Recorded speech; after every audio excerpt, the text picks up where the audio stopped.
I must say that it's khilaf adab for me to speak after Qibla Pir Sahib, but I think it's their shafqat and their muhabbat and their love, and this is what we must admire, and this is what we must salute, and this is their greatness.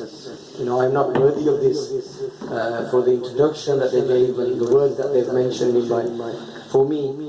So I'm extremely honored and I thank Qibla Pir Sahib. I'm not going to do no speech because I'm not worthy of it. But one thing I'm going to mention is Pir Sahib announced the Jashan of Ghaus Pak.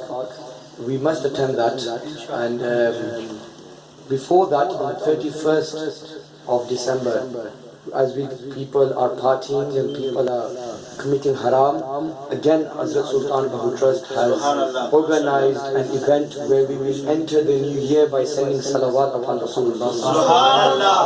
This was the message of Qibla Pir Sahib, and it has always been the message of Pir Sahib, reading Durood Sharif. I remember when I was a little child and I was studying at Sultan Bahu Trust, we used to send salawat and have a Mawlid gathering every Sunday.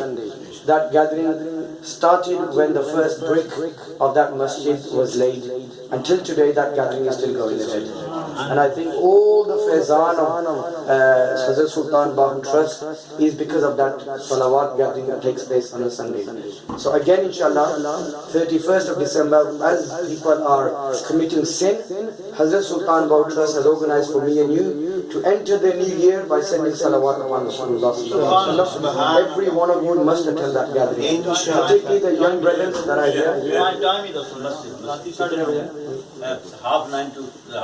Half past 9 in the evening to 1:30 in the morning, inshallah. You young guys, we've had, many of us probably have had so many New Years, and only you can answer where you entered the New Year in, where were you, what you were doing.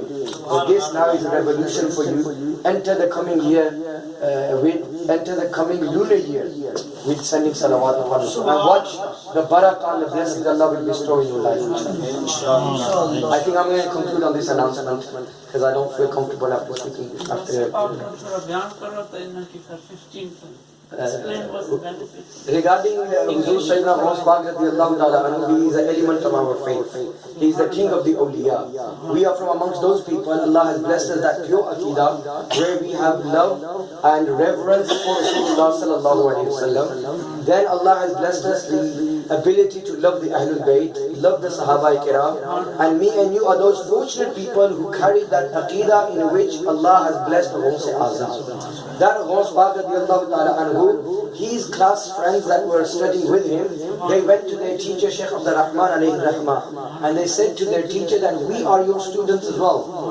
Abdul Qadir is your student, we are his class fellows, and you are our teacher as well. Yet why is it that in Baghdad, in all the markets, people are talking about Abdul Qadir, no one talks about us? What is this? The Ustad, the Murshid, the Shaykh, he closed his eyes. He opened his eyes after a few moments and he says, you're worried and concerned that people are talking about Abdul Qadir in the markets of Baghdad. Well, let me tell you that the Malaika are talking about Abdul Qadir in the heavens. This is the maqam of Sayyidina Ghaus Pak radiyallahu ta'ala anhu. He was once going to the Jami Masjid of Baghdad to lead Friday prayers. People are racing and rushing to shake hands with him. People are racing to meet him. The person that was accompanying Huzur Ghaus Azam radiyallahu ta'ala anhu, he begins to think that there's so much rush, we won't make it for Jummah.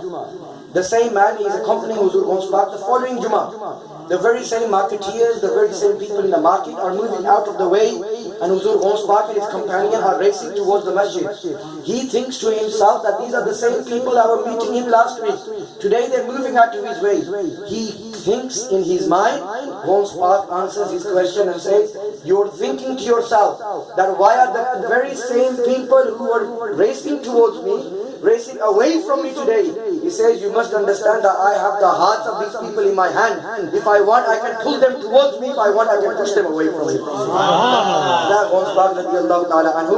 So we must all attend on the 15th of January inshallah at the Markaz at 3 p.m. and learn more about Huzur Ghaus Pak radiallahu ta'ala anhu. Allah give us the ability to act upon what we hear, act upon what we say. I conclude on these final words. Today I want to especially congratulate Brother Rafiqs, his brothers, his extended and immediate family.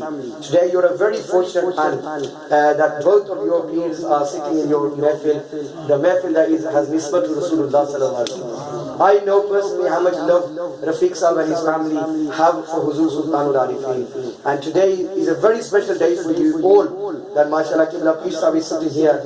When I walked in and I heard their voice, I didn't know, you said to me they might be coming. And I made dua in my heart, I hope he does come. We met yesterday and the love that you had, I think Allah has paid you for your love. And this mehfil is an accepted mehfil.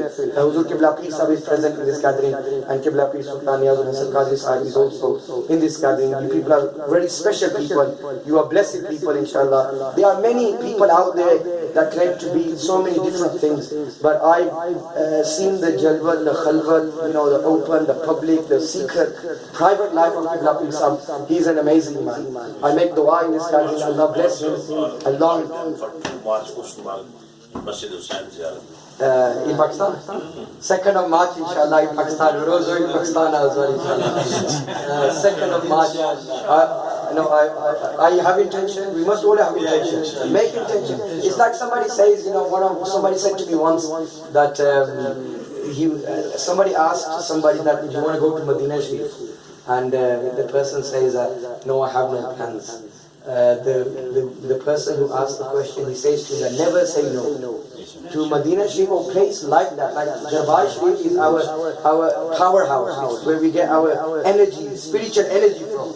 Okay, we're not comparing it with Medina Munawwara. Medina Park is Medina Park. Like, it's the same ethos, it's the same understanding. Never say no to these kind of things. You don't know when your nasib will wake up and you will be there. Like last year, this year gone, I had no intention of being at Darbar Sharif for the urs that takes place in the days of Muharram Sharif. Qibla Peace Sahib, somebody passed away, Hanif's mother passed away. I had no intention, physical intentions to go. I had the desire in my heart, but circumstances were such that I couldn't go. Peace Sahib returned back in an emergency to Imaam to attend the janazah, lead the janazah prayer for Brother Hanif's mother. And I phoned Peace Sahib. Peace Sahib phones me, and I thought he's ringing me from Pakistan. So I called him back and he rings, and I said, Peace Sahib, I thought you were in Pakistan. They said, no, I've come to text you. And my nasib opened, and I went this year again, alhamdulillah, to the Urs Mubarak in Masjid Hussain, and seeing Masjid Hussain and the project was just eye-opening, mind-blowing.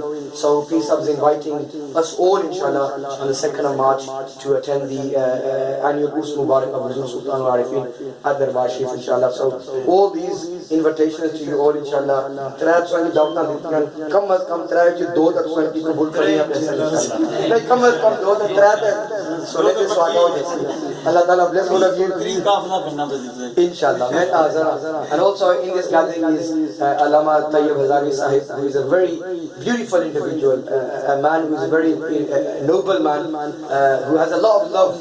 Mine, and I don't know him much, but I went to Pakistan and they saw on Facebook that I was there. They contacted me. These are very high-class people, big khatibs, alhamdulillah, contacting fakirs like us. It means that they have love for deen. On Facebook they found out I was there. They got my number. They phoned me. They invited me to their house.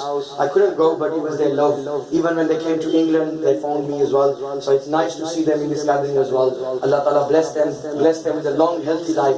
May they continue serving the deen of Mustafa sallallahu alaihi wasallam.